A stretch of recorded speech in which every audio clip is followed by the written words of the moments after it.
Good evening, everybody, and welcome to the Aston Rebels Coaches Show as we come to you live from the Iceworks Pub just outside of rink number 3. Tom Williams here. Thanks so much for joining us as we started off with assistant coach Josh Brown. Josh, thanks for joining us this time around. Thanks for having me. I appreciate it. Well, team's coming off another split in Johnstown. Solid result in such a tough place to play.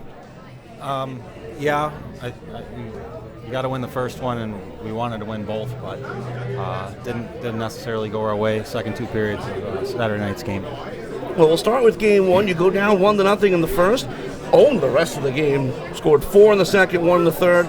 Relative newcomer Eric Carreras led the way with a goal and assist. We talked last week with Joe Coombs about the addition of Eric Carreras. Now, give me your take on him, bringing him over from Odessa. Well, he's a nice little player. He brings a lot of skill, and he adds to our power play for sure. Put a couple pucks in the net for us, and he's been really good so far. Now, once again, solid goaltending. Well, as per usual, it's been this year. This time around, it was Darian Hansen making 28 saves. Very important to have that great 1-2 punch here in the NAHL, to have that goaltender tandem, because you can't really ride one goaltender the whole way through. Yeah, it's nice to have two solid goaltenders. I think it put a lot of pressure on one younger goalie. Both our goalies are 97, so riding 197 would be really tough on them. So we're getting a little ahead of ourselves. During the playoffs, it's probably going to be the same thing, isn't it? You just go back and forth, maybe ride the hot hand a little bit more in the playoffs, but you have a great advantage having that 1A and 1B. Whoever's going to stop the puck is going in net. In game one, a little bit of penalty trouble, though, allowing 6 power plays. Only let up 1 power play goal, so it's pretty good for the kill, but cutting a run to the penalty box, especially in this league, is just not the way to go. Yeah, Johnstown's had a bit of our number on their power play, our PK, so we want to stay out of the box against them and just try and get better every game we play. So a solid result in game number 1. Game 2, you go up early, 2-0. Power play goals by Dom Garcia and Mike Marula. Second period, though, Austin Swingle checked from behind, and that kind of changed the tone of the game. 68, your hotel. Yeah. First of all, let's talk about that the 2-0 lead. I had to feel pretty good. Okay, we took care of business in the second, third period, game 1. Game 2, we're already up 2-0. First period, we came out flying, and that hit from behind really slowed things down. I think it was even before that we kind of took our foot off the gas after the first intermission, and we came out and we were kind of flat, and they took it to us a bit, and then that big delay when Austin was down. Thankfully he's okay, but that slowed things down and changed the game quite a bit. Yeah, that was actually a very scary injury, getting that little check from behind. There was a check from behind earlier in the game in the first period as well. A lot of penalties in that game, which of course we'll talk about, because the Aston-Johnstown matchup is really starting to heat up, and it's going to be a lot of fun in the first round of the playoffs. But again, we don't want to get ahead of ourselves. As a team, when you see somebody go down like that, is it tough to motivate the guys? Sorry, forget about that play for him. What is the mindset trying to get the team moving forward from that point? Well, when you see somebody go down like that, you just want to make sure they're okay, and you're really concerned for your teammate. And you can get motivation out of that for sure. I know coming out of that, we had a 5-minute power play. They ended the period early, went to the locker room, and we came out and we didn't accomplish anything. So maybe that long break, I don't know how long it was quite a while, but that hurt us a bit. Now, was that part of the reason that Johnstown was able to come back in the game? Did they take the momentum saying, listen, these guys are down now? Is that part of the reason that Johnstown was able to come back in that game? I don't think it was them as being good as much as it was us being flat. I think if we come out and we get one on the power play, then they're going to be down the rest of the game. Game certainly had a different feel to it than game number 1. Both teams combining for 173 penalty minutes, 3 fights. And again, in the NAHL with the fight, it's not just 5 minutes, the 5 and the 10. So you're losing quality players. I think Yakovlev was one of the early combatants. Tough to lose somebody like that so early in the game. Yeah, Yak has had a lot of success against Johnstown. It definitely hurt us to lose him. I don't know how many points he has against Johnstown, but he's a dominant player. He's big, he's physical in the corners, and he creates space for himself. And as much as you want to play a tough brand of hockey, which that's traditional here in the Philadelphia area, again, cutting the run to the penalty box, and whenever that seems to happen for the Rebels, as much fun as it is to watch, it doesn't seem to work out on the scoreboard. Unfortunately, no. we don't shy away from a physical game, but when you take enough penalties, eventually they're going to start going in the net.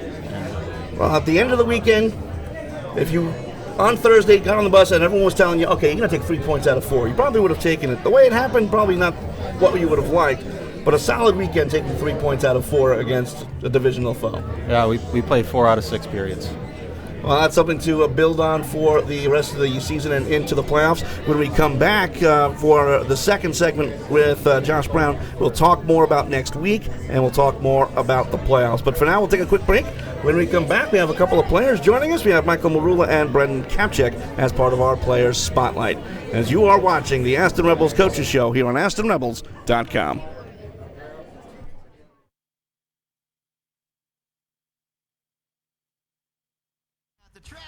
I'm going to the game! Loyal and strong. I told my family to drop the video controllers. We're going to the game! Even defiant. I called my boss and told him I was out sick. Join the rebellion with the excitement and family fun of Aston Rebels Ice Hockey. He shoots! He scores! Get your tickets now at AstonRebels.com and check us out on Facebook. Oh, jeez, my boss is here. Hide me! Aston Rebels Ice Hockey will make a Rebel fan out of you. Proud members of the North American Hockey League. Go to AstonRebels.com. Are you hungry? Check out the Aston Pizza Company at 600 Convent Road in Aston for great pizza, cheesesteaks, hoagies, wings, sandwiches, stromboli, calzones, and more. Call 610-558-9292 for delivery or visit AstonPizzaCompany.com. Choice Clean Gear is the professional choice for cleaning of all types and brands of sports equipment. We use a patented, fully engineered cleaning system in our state-of-the-art facility that completely washes and sanitizes without damaging equipment like many front-loading wash systems. Best of all, we guarantee to have your equipment cleaned and on the way back to you in less than 72 hours. Visit cleanhockeygear.com today for more information. Citizens Bank delivers a broad range of financial services to over 5 million individuals, companies, not-for-profits, and institutions. Make sure you visit the Aston Giant branch on Concord Road for all of your financial services needs. All saves by an Aston Rebels goaltender are brought to you by the Mike Costanzo Farmers Insurance Agency, where he can save you money on auto and home insurance. Just go to farmersagent.com/mcostanzo. We are farmers. Bum, ba, bum, bum, bum, bum. Since 1984, Delaware Express has offered full-service ground transportation services for business and leisure travel via airport shuttle, town car, motor coach, van, sedan, and limousine. A member of the Go Airport Shuttle Network with more than 100 dedicated drivers supported by professional dispatch, safety, customer service, and maintenance teams. Delaware Express has grown to be the largest and most trusted ground transportation provider in the area. Visit www.delexpress.com for more information.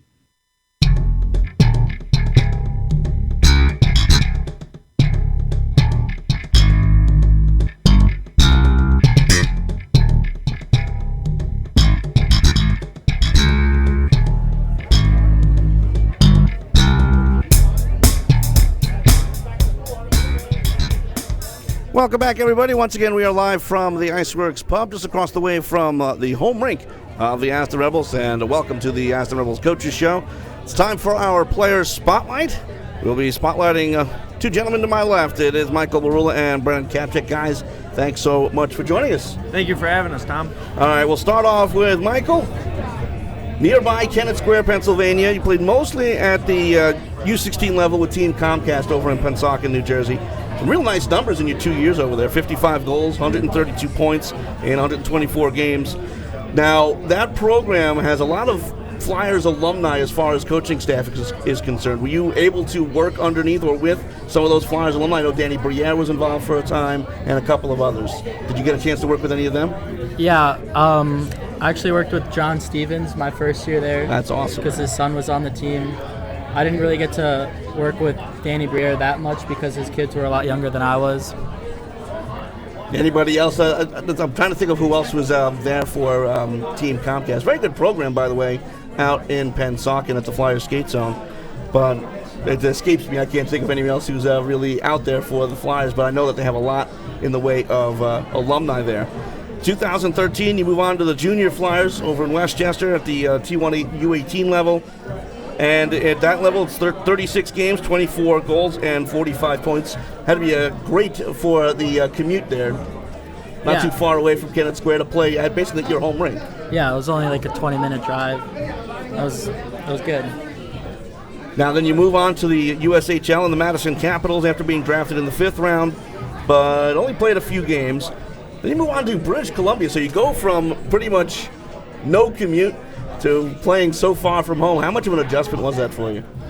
It was a big adjustment, living out there. Not even in the same country. That's that little bit of culture shock up in British Columbia? Yeah, definitely. And again, being that far from home, did it affect your play, or do you feel that you got everything out of it, didn't have anything to do with it? I mean, the level is so much different up there too. That is Tier 1 Junior A. I think that's what they call it up there. Yeah, it's definitely a different style of hockey up there. Now, this year, and after that short stint in the BCHL, you arrive here in Aston. Great season so far, 22 goals, 37 games. Have you enjoyed coming basically back home for, again, a very short commute for you? Yeah, I love playing here. I love living at home. Playing junior hockey at home is one of the best things that I can think of, and it's a lot of fun. One of the constants of this season has been your line with Dom Garcia and Ryan Kuzin. You guys got used to each other very quickly. How was that? How did that come together? And are you guys at that point where you guys are ready for the playoffs? That's basically, I wouldn't say the top line of this team, because I think all 4 lines could be the top line, but certainly one of the more productive lines on this team. Yeah, I love playing with those two, and I think we're definitely ready for the playoffs. I think we've played really well together, and we know where we're going to be on the ice, and just doing good. All right, so Brennan from Chicago, Illinois. So a little bit of a different story for you. You come out of the Chicago Young Americans organization, and you move on from there to the Culver Military Academy in Indiana. Not too far from Chicago, but certainly a little bit different to be away from home. Yeah, definitely. Moved away. I was a little young when I moved away, but it's a big change going from AAA hockey up to Culver, where you live with the kids, you build a family, and it's just a life-changing experience. It's a good experience, though. I mean, you live a minute away from the rink, you're with your team, you're living with your guys. You kind of just get that bond, and you can connect really good, and they're your brothers for the rest of your life. It's just amazing. Now, at Military Academy, the beard wouldn't fly, would it? Oh, no, they had me shaving every other day. They were yelling at me, yeah. Now, how not knowing anything about military academies, how strict was it? You were up 4:30 a.m., garbage cans No, ringing it wasn't too bad. We were up at about 6:37. You got to get your room ready, clean everything. There's certain things they look for every morning in your room. You got to have your uniform on point, and then you got to go out. You got to get ready, go outside, and then, sorry, I blanked. Then you got to walk into breakfast, march in, which it's a little different, but you get used to the routine, and then you kind of go to class, and sports are after. Really, there's a few, every Wednesday you have military obligations, which depends on the week, really, but it could be marching, could be learning to shoot cannons or rifles, really depends on what unit you're in and everything. That is pretty cool, to be honest with you. Yeah, there's a lot, yeah. Well, not only is the military academy, but it's pretty much a breeding ground for NHL players. Gary Suter, Kevin Dean, Barry Richter, the recently traded John Michael Lyles all went there. Was that part of the thought process about going to that school? No, none of that was actually in mind. I just kind of thought it'd be a good place, grow as a character, get some discipline and everything, well, along with a great hockey team. We had a great season and everything. I actually I was lucky enough to work with John Michael Lyles for a little bit when I got called up to the prep team when I was on U16, but one of their D got hurt, so they called me up, and I went up, played a few games with them, and in practice he was yelling at me and stuff. But so now you can say you got yelled at by an NHL All-Star. I did. Now, that program at Culver Military Academy, you also play against some very fine prep schools from around the Midwest. The one I think of is Shattuck, and so many NHLers came out of there. Is there anybody that you can think of that you played with that are on the radar as far as the NHL? You can look back and go, wow, I played against that guy. I decked that guy. I sniped that guy. Anything you can think of? Nothing like that, but I got a few. I got my friend who actually he went to Culver and then went to Shattuck, which there are rivals, but he left in the midst and went over there. He then left, went to the OHL, drafted by the NHL Blackhawks. His name's Roy Radke. That's awesome. Yeah, and then we actually had a kid on our Culver team get drafted to the Panthers right out of Culver, which is a pretty good thing. Now, you were drafted yourself, but in the USHL, Des Moines Buccaneers didn't quite work out for you. But now you find yourself here in Aston. How are you enjoying the experience here in Pennsylvania? Oh, I love it here. I live down in Delaware, actually, but they got no taxes there on the way home, so that's a plus. But I love the area, the atmosphere, the fans. It's a great experience, actually, and I thank you for all the fans and support we have. Hi, Mom. Now, last year, you were a plus 48 at Culver. Now plus 16, which is tied for second on the team. That usually indicates very good defensive responsibility. Coming into the season and coming into the last few seasons, that's something you consciously think of that as a big part of your game? Defensive responsibility. Definitely. When I'm out there, I don't like the puck going in, and I don't think anyone does. But I just do my best to get the puck in the corners, get it up to my forwards, and then follow up the play, try and get some points if I can. Now, talking quickly about this past weekend, the one thing I want to focus on is Austin Swingle's injury. We talked briefly with Josh about how it affected the team. Now, as teammates of him, and this is directed to both of you guys, how did that affect you guys on the ice? Was that something that, again, at that point you were up 2-0, you were up 2-0. Is that something that affected you guys from the rest of the game on? What goes through your mind when you see one of your, well, in this case, family, what the Rebels have become? Yeah. What goes through your mind when you see a player go through that? Well, it kind of pisses you off, but you just want to make sure he's okay. But I don't know. As to how we played, I kind of think that wasn't really the turning point of the game. We kind of started going downhill. I think Mikey can vouch for me on there. After the first period, we weren't playing too well. We kind of were going downhill, and that kind of just set us back a little bit more. Couldn't get really back into it, I guess. Well, now you guys have 3 games in 3 days coming up over the weekend. That's going to be a nice test for you guys. 1 against New Jersey, who's leading the division. You guys are 5 points back of them. And then 2 against Wilkes-Barre Scranton, who seems to have your number just a little bit this year. So very important weekend as we start to gear up for the playoffs, right, guys? Yep. Definitely. Yeah, definitely an important weekend. Hopefully we can come out with 6 points here. You never know. Just got to get after it, play some good hockey. All right, guys, it's Michael Marula and Brennan Kapchek. Guys, thanks so much for joining us, and thanks for being as candid as you could be as far as your background. And I'm sure it's great for all the fans to get to know the players here for the Aston Rebels in the first year here in the Delaware Valley. So congratulations so far on a good season, and best of luck the rest of the way. Thanks, Tom. Thanks for having us. Well, we'll be back in a moment as we will recap the Coaches Show. We'll talk about this coming weekend with Coach Josh Brown.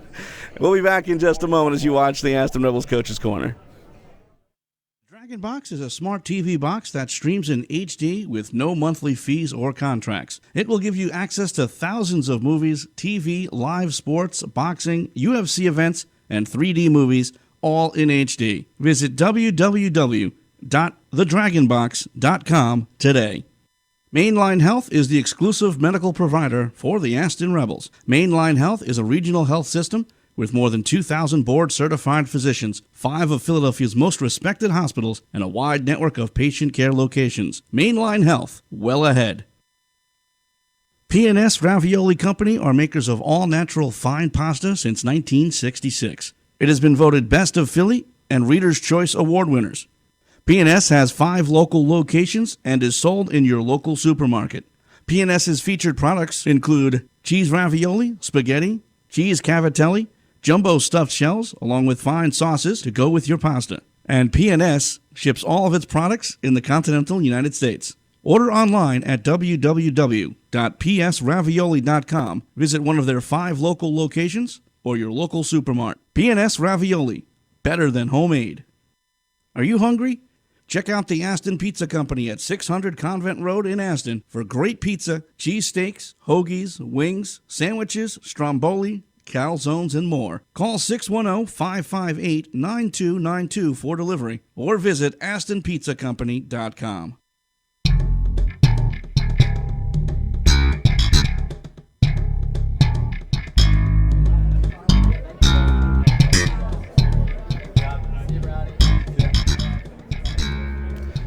Welcome back, everybody. Once again, we are live from the Iceworks Pub, just across the way from the home arena of the Aston Rebels. As we bring back Josh Brown, thanks so much for returning. I want to talk about the last month of the season. Sure. We're just about ready to go for playoff time. Is there anything different that you guys approach trying to build to the playoffs that you guys do as coaches to kind of gear up the team for that playoff run? Well, we really try and fine-tune all the small details that we preach every day, and we don't let the guys cheat anymore. What do you mean by that cheat? As in just lollygag during playoff? No, during games, just doing everything the right way, the way we expect them to do it every day in practice. Every rep they get in practice, they're doing things correctly. Now, busy weekend coming up, 3 games in 3 days. You haven't had that in a little while. Conditioning-wise, is that, at this point of the season, that shouldn't really be a concern, but does it kind of enter the mind? It does. When we're planning practices, we try and take that into consideration for sure. Now, it starts up on Friday night up in New Jersey against the first-place New Jersey Titans. Then that's another opportunity there to gain points against the division leaders, even though you have the game in hand. Yep. Now, again, everyone's made the playoffs. Congratulations, by the way. Thank you. And but how much of a motivating factor is it? Or is it, okay, we want to win the division? Is that the motivating factor? Or is it, all right, let's just build to the playoffs and let the chips fall where they may? We're not concerned about winning. That's not the banner you want. No, not the banner we want. We want to be good when it counts, and we've already clinched a playoff spot. So we're just trying to get in stride for playoffs. So, of course, we want to win every game, but that's not our final goal. Saturday and Sunday, home and home against the Wilkes-Barre Scranton Knights. This is a team, although at the bottom of the division, they started really slow this year. They kind of have your number. You guys have just about, actually, you're under 500 against them, I believe. So what is the difference in their game? Is it a matchup situation, or do you guys take them lightly because of the way they started their season? I don't think that's the case. I think they've improved quite a bit. Absolutely.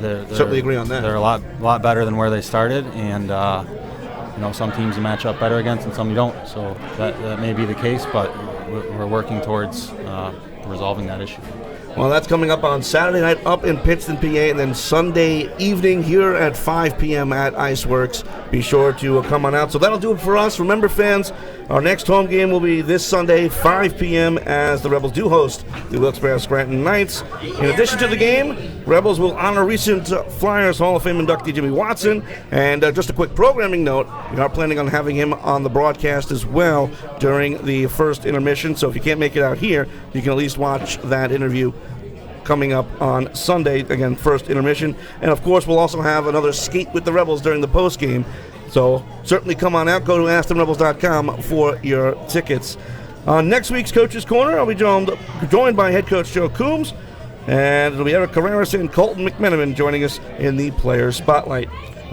Once again, thanks so much for joining us, and thanks for subbing as Joe Coombs had other things that he had to take care of. No problem.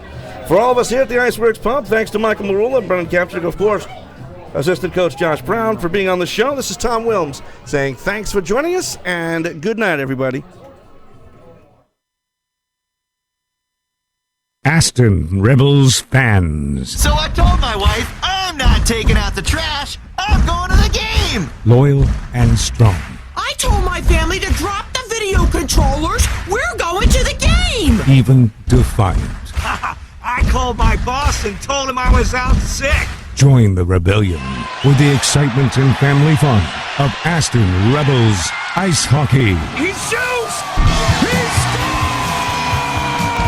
scores! Get your tickets now at AstonRebels.com and check us out on Facebook. Oh, jeez, my boss is here. Hide me! Aston Rebels Ice Hockey will make a Rebel fan out of you. Proud members of the North American Hockey League. Go to AstonRebels.com.